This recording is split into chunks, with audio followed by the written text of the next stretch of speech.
When we talk about forgiveness, we do two things. We forgive, that is your statement. Lord, pinapatawad ko na po sila. And the second one is an act of kindness. Hindi pwedeng magpapatawad lang ng salita. Sa likod ng gumagawa ka ng mabuti. Yun po yung sabi po ng Romans 12. Now join me please. Let me interpret this passage. Ito po ang sabi rito. Romans 12, verse 17. Recompense to no man evil for evil. Provide things honest in the sight of all men. 18. If it be possible, as much as lieth in you, live peaceably with all men. 19. Dearly beloved, avenge not yourselves, but rather give place unto wrath, for it is written, vengeance is mine, I will repay, saith the Lord. At ito mo yung pinakamahirap interpret sa lahat. 20. Therefore, if thine enemy hunger, feed him, and if he thirst, give him drink.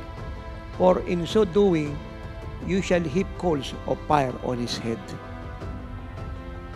You shall heap coals of fire on his head. Be not overcome of evil, but overcome evil with good. Let me repeat verse 20. Therefore, if your enemy hunger, feed him. If he thirst, give him drink. For in so doing, you shall heap coals of fire on his head. Dito, dalawang bagay po ang forgiveness. Hindi mo lang sinasabing pinapatawad na kita. Sa likod nun, yung act of kindness. Kasi hindi mo pwedeng talunin ng masama kung gagawa ka rin ng masama. Sa mundo kasi ganito eh. Pag ginawa ka ng masama, gawa mo siya ng masama. Ngipin sa ngipin, lakas sa lakas, braso sa braso, impluensya sa impluensya, pera sa pera. Yun po yung mundo.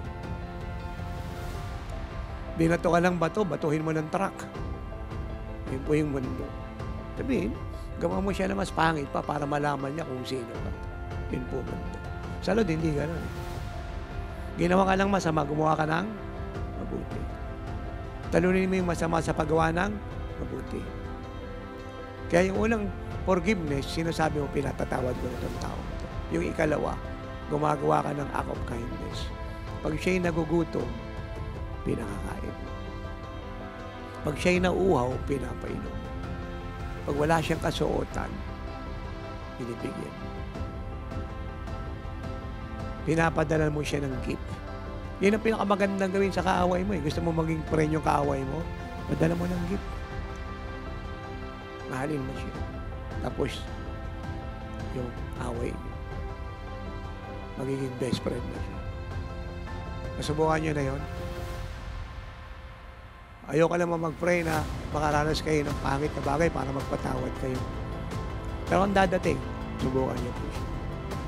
The best way to befriend your enemy is to do good to them and do an act of kindness to them. That is the best thing to do.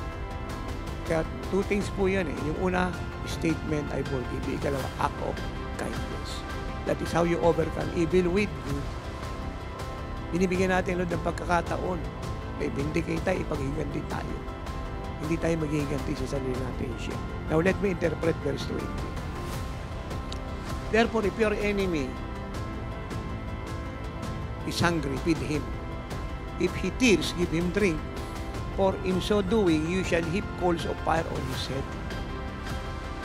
You shall heap coals of fire on his head. Dalawang tradition po involved dito. Yung una, Egyptian tradition.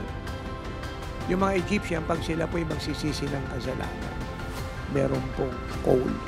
So sa atin pong paggawa ng mabuti, yung gumawa ng masama sa atin, dadali natin sa repentance.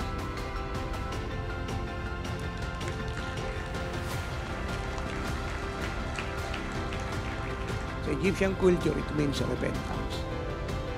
Sa Israelite culture, tradition, pag sila po yung magsisisi, lalo sa Old Testament, meron silang saklot. Mabaro silang sako. Uling na nasunog, naging abuyan, ilalagay nila sa ulo nila. Yun po ay pagpapakita ng sincere repentance. Pag tayo po ay nagpapatawad, kung sabi natin pinapatawad na kita, at gumawa ka ng mabuti sa gumawa ng masama sa'yo, dinadala nyo sila sa repentance. Na wala kang sinabi yung pangit. Hindi sabihin, nilalagyan mo ng aboy yung ulo nila o nagbabagang uling. Dinadala mo sila sa pagsisisi. Isn't that so good?